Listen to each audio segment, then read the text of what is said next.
Good morning and welcome to Balloch on the John Muir Way, the start of day 2 or section 2 of the John Muir Way, and we're starting outside the Tourist Information Centre, the old station building, on a lovely fresh March morning.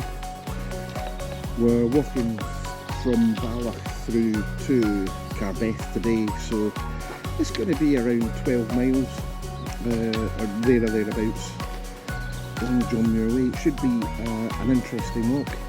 Hopefully we'll get some good views today, and I'll join you a bit later on the trail. So let's get going.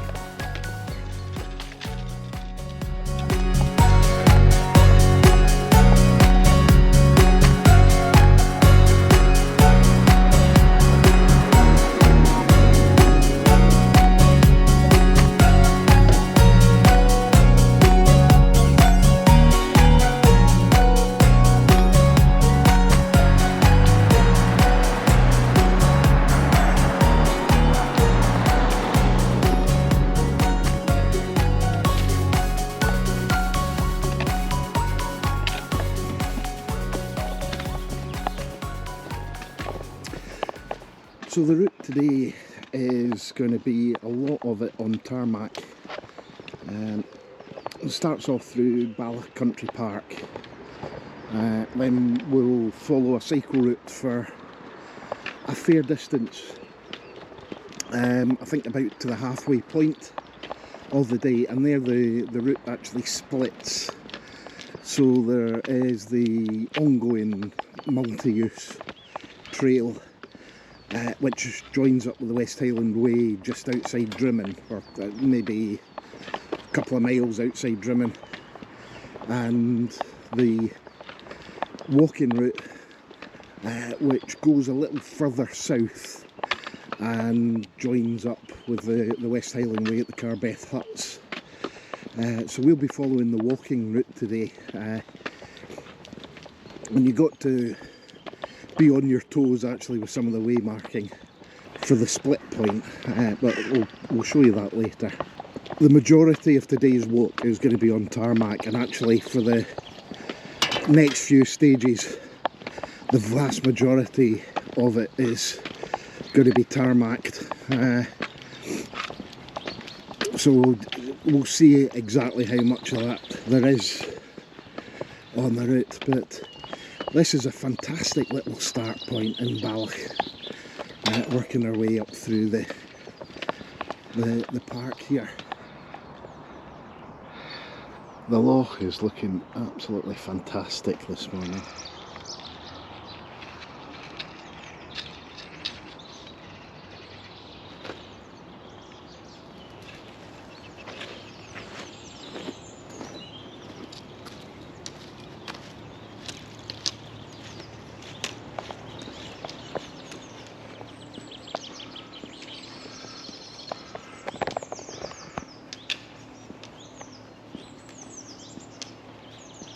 To be honest, I never tire of Loch Lomond, and it's one of my favourite sections of the West Highland Way, really.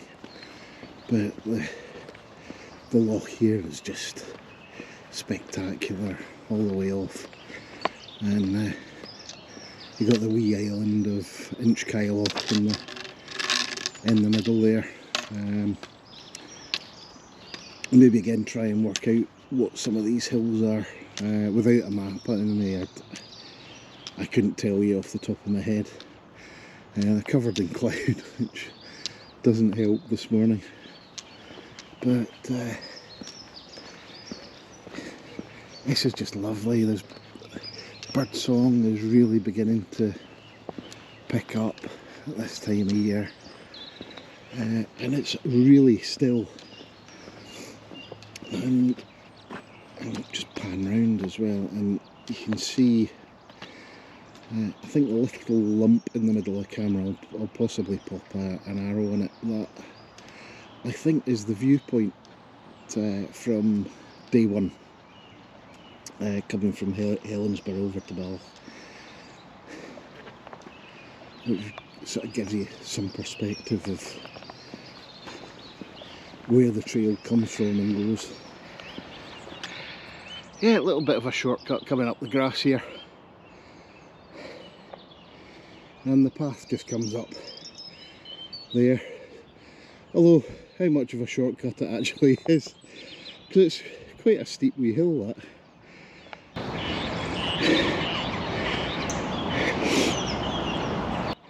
Castle is right behind us and is looking very boarded up and abandoned, which is a great pity. Still relatively intact at the moment, fortunately, but how long it lasts being shut off like this, who knows. So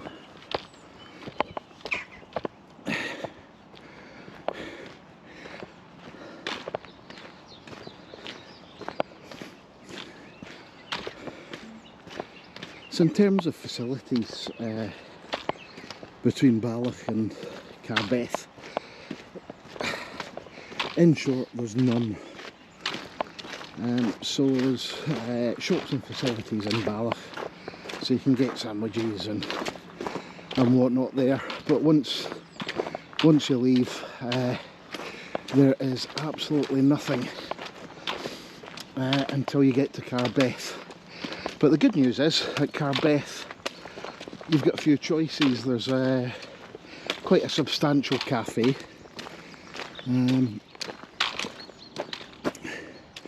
which name totally escapes me at the moment. There was, and possibly is, a bunkhouse there. Again, I'll need to have a check on that.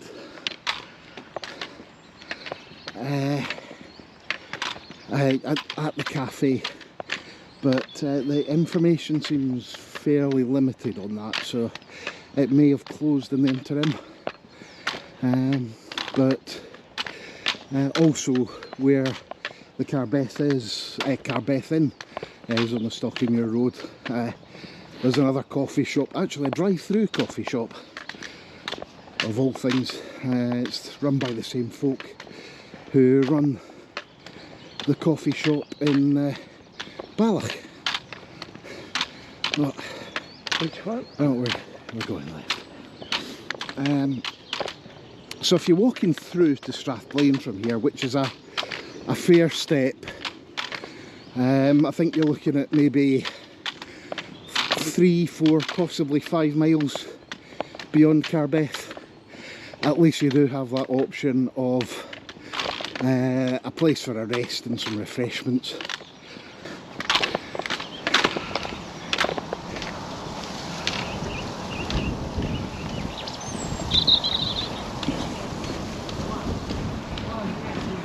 Leaving Balloch Country Park just dumps us on this little back road, but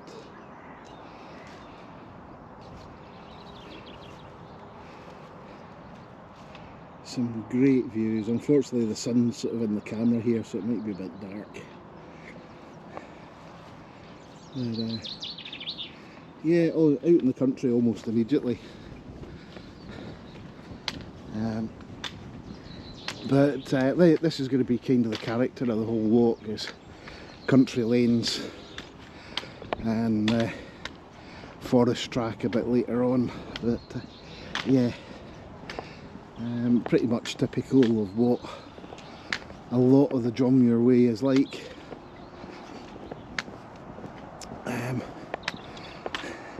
But this is enjoyable. I do like this kind of countryside. It's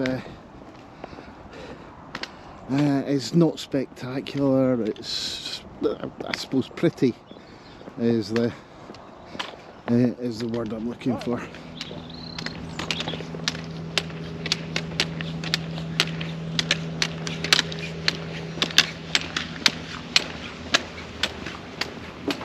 Yeah, we've gained a little bit of height now, and this is glorious. It's still on the road.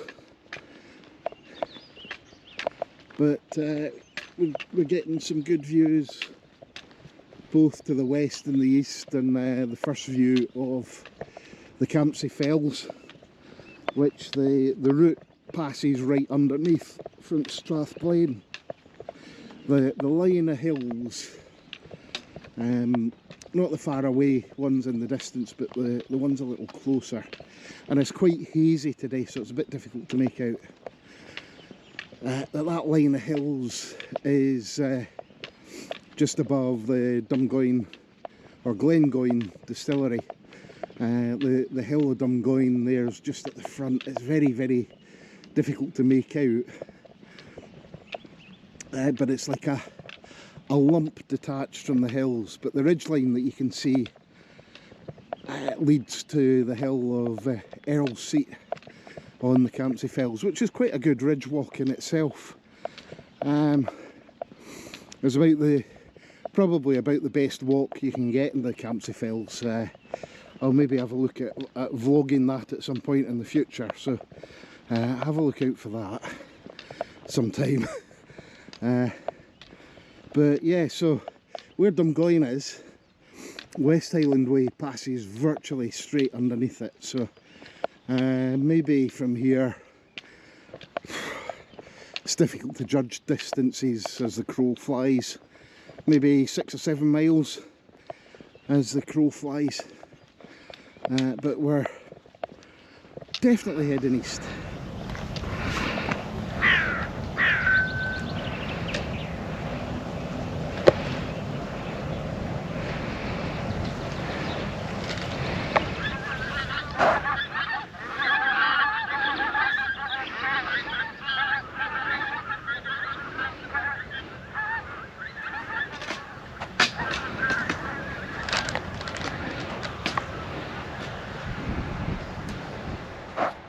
Just with a little bit of height gain, we can see over to Connick Hill, which is one of these hills just behind the farm there on the West Highland Way. This is how close we are to the West Highland Way at the moment, and as we carry on, the views will open out over Loch Lomond. I turned the camera on because there was a woodpecker off to the right somewhere, making quite a lot of noise, and of course as soon as I turn the camera on it stops, and I'd be willing to put money on that as soon as I turn the camera off it'll start again.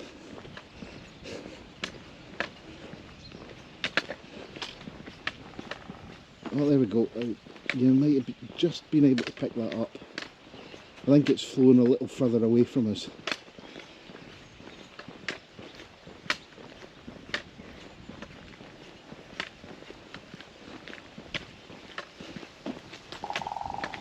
There we go.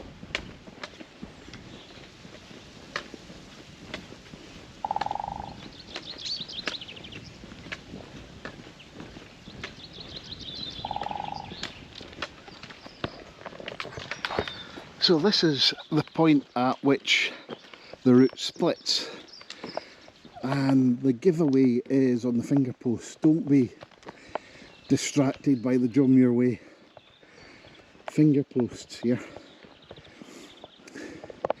So you might just be able to make out hiding on the other side of this post is the sign for the walkers route. Should be able to hear the geese making an absolute racket there.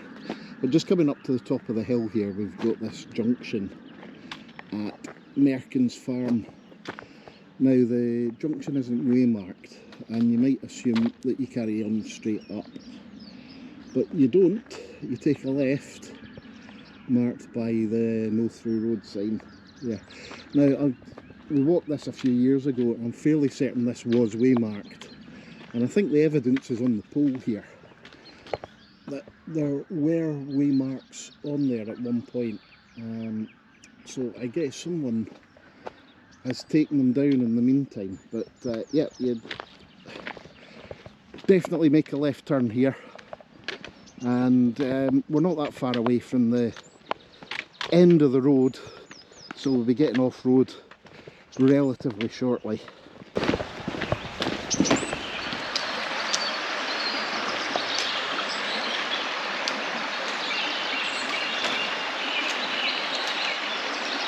We're not climbing much, but it's just incredible how much of a difference it makes. And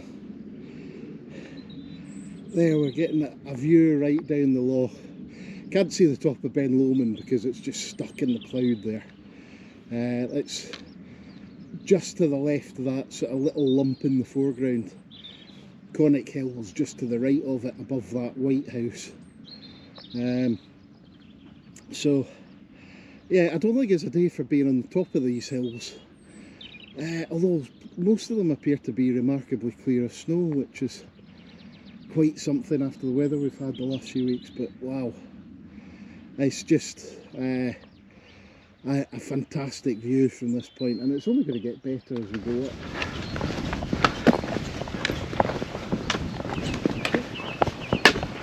And finally we reach the end of the road. I think maybe that's been about 6 miles from Balloch, and still we're on what's going to be quite a stony track, but there'll be a bit more given this than the road. And this is about as good as it gets. Really fabulous views up Loch Lomond. Looks like it's still a bit of snow in the hills at the back, at the top of the loch. Still can't see Ben Lomond. It's stuck in the cloud still. But we're seeing right across. Now that's just, I wonder if that's perhaps Ben Ledy with the snow on it in the right, could be, yeah, right in the distance. And then we're looking right across, I think possibly to the Ochil Hills. Yeah, I would think that's just in the far distance. You might not be able to pick it out on screen because it is quite far away and it's still pretty hazy, but wow, that is just fantastic.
Now, as much as I moan about commercial forestry plantations, this year actually warms my heart.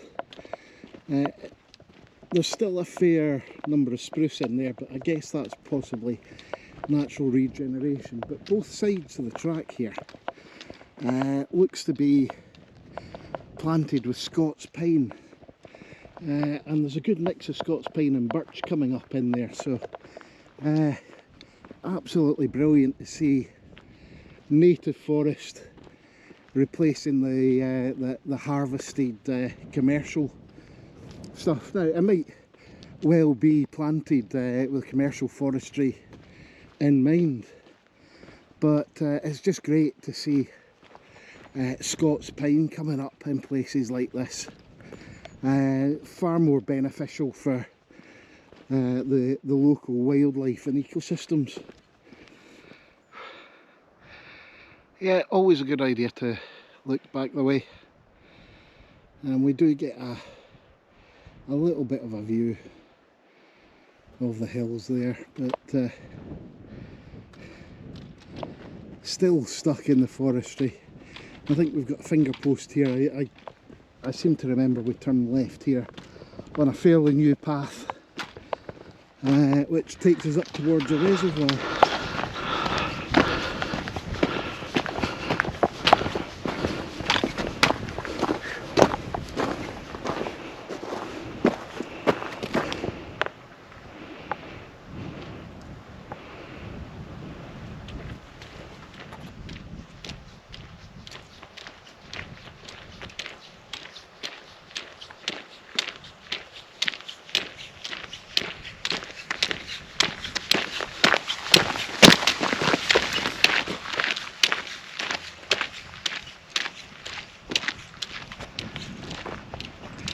This is one of the newly created paths, I think, for the John Muir Way, which allowed them to create the specific walking route, but just glorious here. Now you've got Dumgoyne front and centre now, and it's quite distinctive. It's a dome shape there. I think it's a volcanic plug.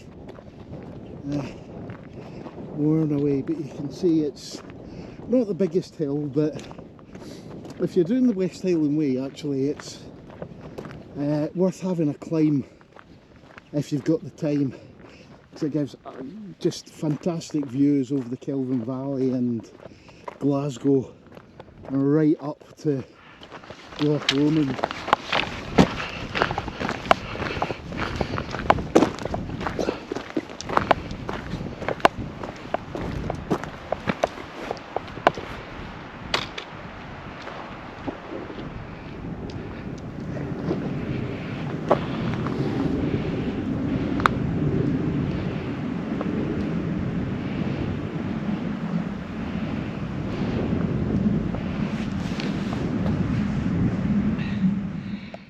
Can nearly see the whole of Ben Lomond now.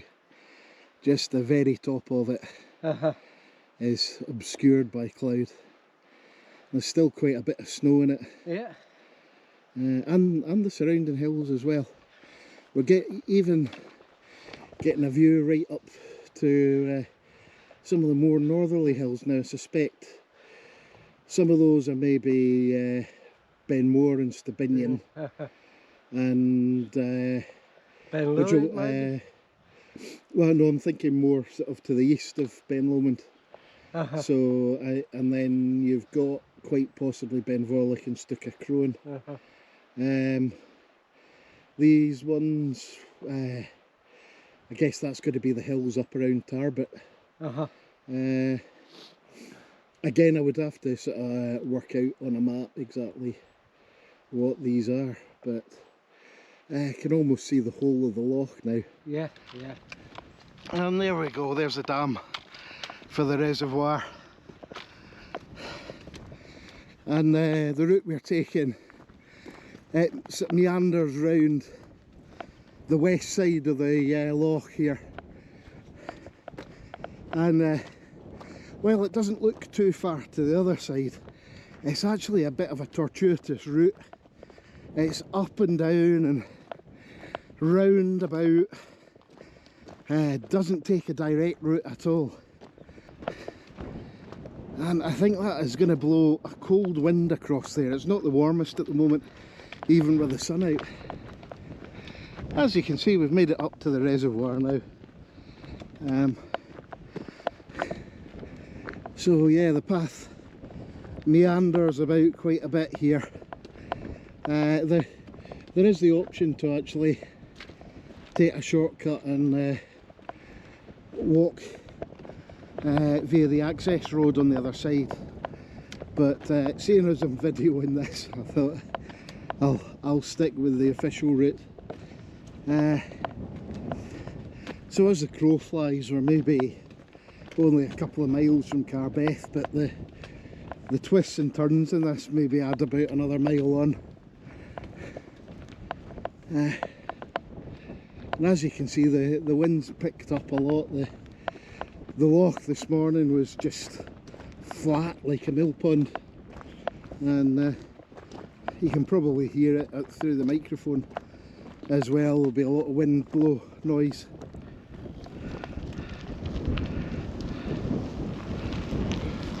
Hiya. Hi. Hi.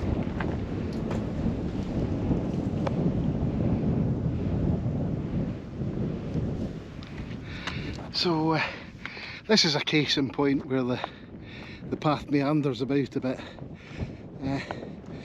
to maybe cover about 100 metres of the shoreline. The path has sort of climbed up onto this and out onto the hill and then back down to the shore. But you can see why they brought it up here, that you got the views of the Campsie Fells, the hills over the other side towards the Wangy, and we're still getting views of the hills towards Ben Lomond. In fact, that is Ben Lomond there. But yeah,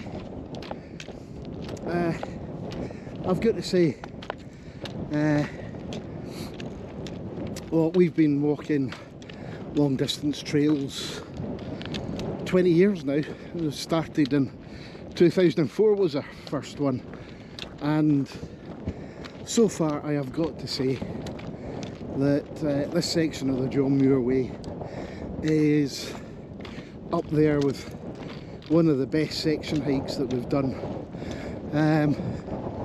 I'd probably put this in the top 20 days we've had on trail, which is I think I'm up over 30 odd trails now, so that's a lot of trail days to choose from. But it's been cold today, but this has been a fantastic route. It is quite hard under the feet, but the scenery has been outstanding here. So, and we've still got 2.5–3 miles to go yet before we get to Carbeth. Now, I think if you were doing this as a day walk, it's actually quite difficult to do as a day walk.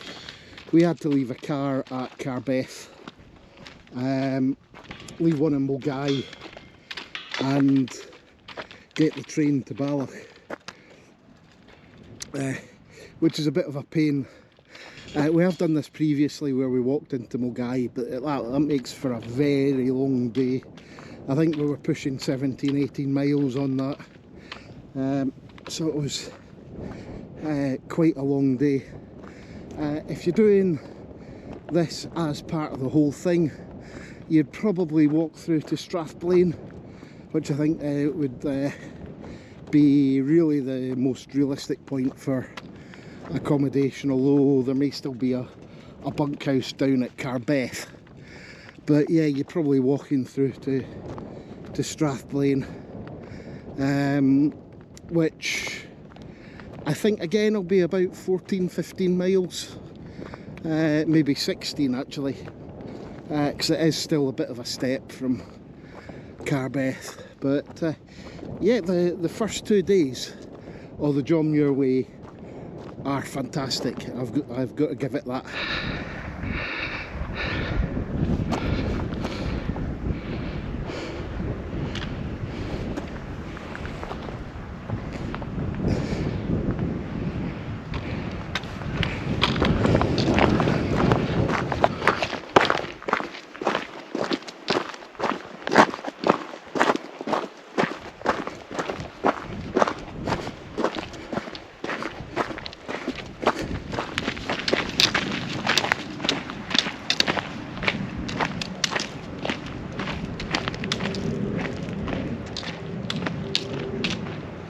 I'm guessing this is a sign that we're back in civilization.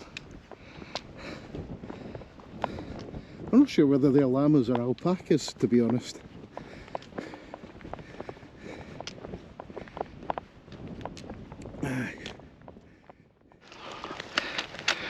So this is the Eden Mill Farm Shop and Cafe, and seems that their bunkhouse might still be open. I think they called it the attic here. So if you are doing the John Muir Way, it is slap bang on the route. You don't have to walk anywhere, you just step off the path and into the bunkhouse, which is great. And you've got a cafe on site. The only downside is that I think it closes at 5, so it's not open particularly late. But anyway, this is really your first opportunity for refreshment since leaving Balloch. There's the end in sight now. I can see the car park and the coffee shop. So, don't know what time is it? Oh, your watch is dead, isn't it? Yeah. Excuse me, we'll have a look. 20 past 2, so that's not bad. Yeah, we said about 3 o'clock, I think. Yeah. So, yeah, early start. We made relatively good time.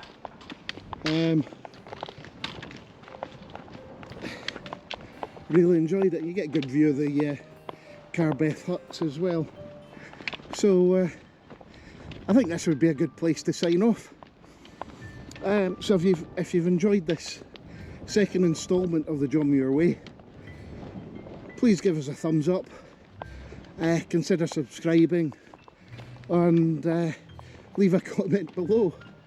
It'd be really good to hear your thoughts on this, and look out for the next instalment. I don't know how long it's going to be before I get that up on the channel, but so far I've got to say that's been 2 fantastic days on the John Muir Way. Thanks for joining us, and I'll hopefully see you again soon. Bye for now.